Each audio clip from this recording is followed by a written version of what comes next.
शर्म की बात है, शर्म की बात है, शर्म की बात है। यदि इसी प्रकार से भारत का सिस्टम काम करता रहा न, तो हम भारतीयों का पूरी तरह से यह न्याय व्यवस्था पर से विश्वास उठ जाएगा और वो दिन दूर नहीं जब लोग अपना न्याय खुद अपने हाथों से करेंगे। मतलब ये है हमारे देश का न्याय व्यवस्था। सोचिए कि इतना बड़ा आईटी प्रोफेशनल लड़का, एआई का मतलब एक्सपर्ट था, वो किस प्रकार से 1.5 घंटे अपने पेज से लाइव आता है, उसके बाद सुसाइड कर लेता है। और ये जो पूरी तरह से एलिगेशन लगाया गया है, उसने लगाया है वकीलों के ऊपर, जज के ऊपर। ये जो भारतीय न्याय व्यवस्था है, अरे भैया सब बदल रहे हो, कम से कम इसको भी बदलो।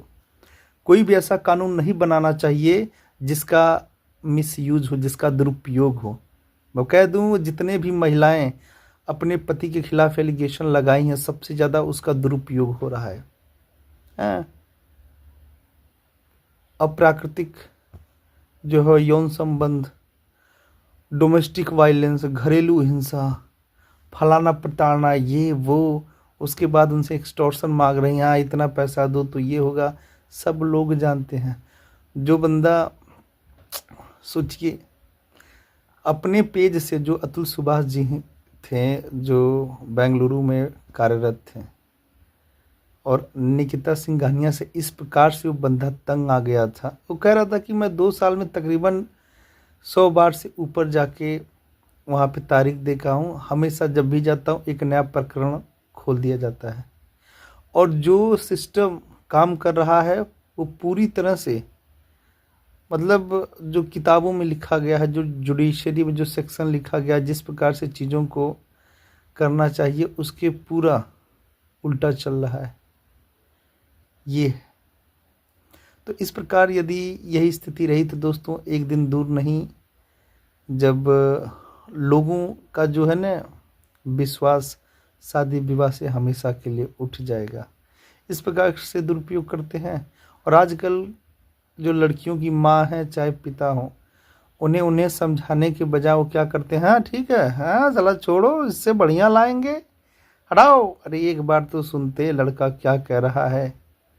यदि कोई, मान लीजिए आपका दामाद है, आपकी बेटी की कमियां बताए, तो उसे बहुत ही पोलाइटली सुनना चाहिए। उसके बाद अपनी बेटी को उसे उकसाने और चढ़ाने के बजाय उसे सिखाना चाहिए, बताना चाहिए। पर आज ये कोई कुछ नहीं करता है, बस अपनी बेटी का लेके हाँ हाँ ऐसा किया होगा, ये हुआ है, ये किया है। इस प्रकार का कभी भी नहीं करना चाहिए। यदि आपकी बेटी गलत रास्तों पे जा रही तो उसका खंडन करें, उसे समझाइए, उसे सही रास्ते पर लाएं।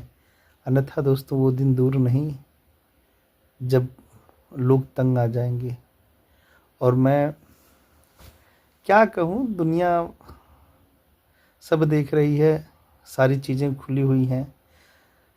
हमारे कई सारे मित्र रह चुके हैं, हम भी उस उम्र में उस जगह हैं जहाँ हम लोग देखें अपने मित्रों के साथ जो इसी प्रकार की गलतियों का शिकार हुए हैं और 50 झूठा केस लाद दिया गया है। तो इस चीज़ को कम कोई कर सकता है तो जो लड़की के माँ बाप हैं। ऐसा नहीं कि बस यही केस का दुरुपयोग हो रहा है, बहुत सारे केस हैं, ठीक है, जिनका पूरी तरह से दुरुपयोग हो रहा है। और मैं बस इतना ही कहना चाहता हूँ, जो निकिता सिंघानिया है उन्हें सख्त से सख्त सज़ा मिलनी चाहिए। क्योंकि जिस प्रकार से अतुल सुभाष का एलिगेशन है, उन्होंने सीधे सीधे कहा है कि ये जो जुडिशरी सेक्टर है, मेरा एकदम भरोसा उठ गया है। यदि मुझे न्याय नहीं मिलता है तो कोर्ट के बाहर कोई भी गटर होगा, कोई नाला होगा, वहाँ पे मेरी अस्थियाँ बहा देना। सोचिए, बंदा इतना टूट गया कि एक माँ का लाल फिर आज चला गया। आपको क्या लगता है कि इंसान ऐसे सुसाइड कर लेता है? नहीं, इंसान को कोई नहीं तोड़ सकता है। वो जैसे आत्महत्या जैसे कदम तभी उठाता है जब उसका कोई अपना बहुत करीब का, जो इंसान हृदय से जुड़ा हो, जब वो धोखा देता है ना, तब वो इस प्रकार के कदम उठाने के लिए मजबूर हो जाता है। इसीलिए अपनों से कभी भी रूठ के ना बोलें, लगाव रखें। चीज़ों को समझने का प्रयास करें कि अगर ये इंसान इस वे में बात कर रहा है तो उसके पीछे रीज़न क्या है। और एक कभी क्या है ना, प्रयास करिए।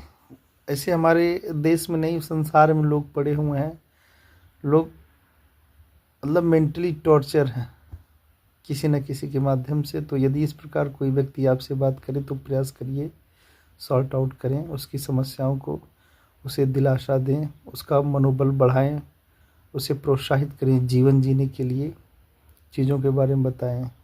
तो आज के लिए इतना ही। नमस्कार।